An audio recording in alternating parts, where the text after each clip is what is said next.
Okay, to build this project, you will need one of these, a CMOD A7. This is the 35T.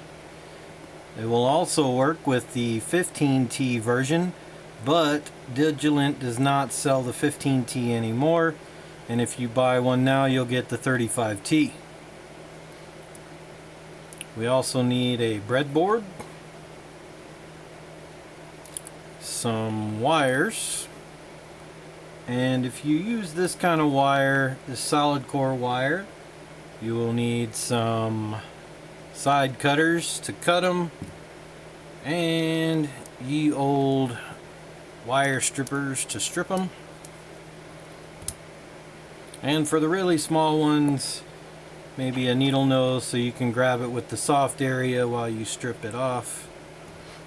You can also use this kind of wire kit. I used some of the wires to assemble before. Okay, you'll also need an OLED display. This is a I2C 128 by 64 OLED display. You will also need a buzzer, a piezo buzzer, with just the 2 pins there. And you will also need some buttons. So like 8 buttons here. And if you buy a kit like this that comes with a bunch of different colored buttons, then you can use some different colored buttons.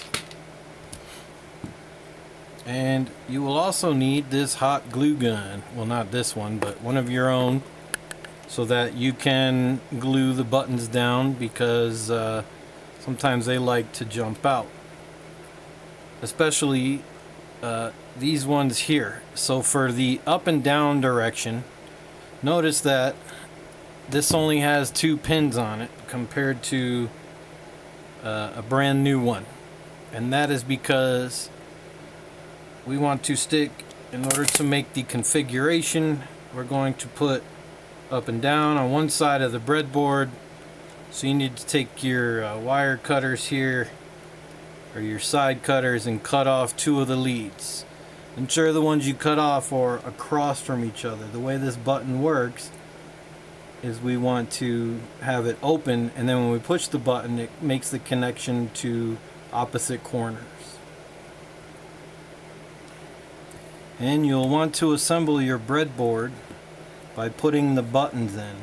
We've got the left and right buttons can straddle the center channel, and the up and down buttons must be the 2 that are cut, so that you can connect the ground and the other signal on the same side. Doing the same thing up here on the top one. Alright. I'm going to put this back in where it goes.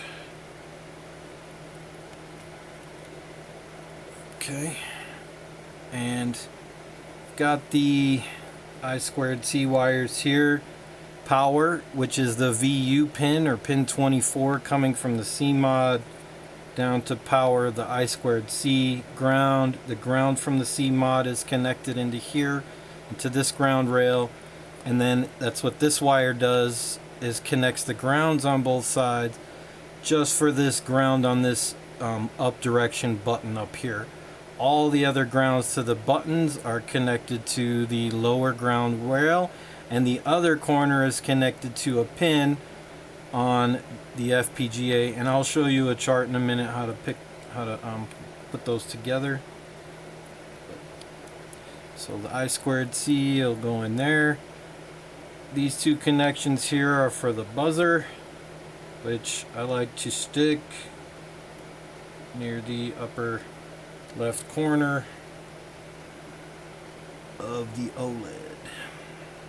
And once you get this all put together,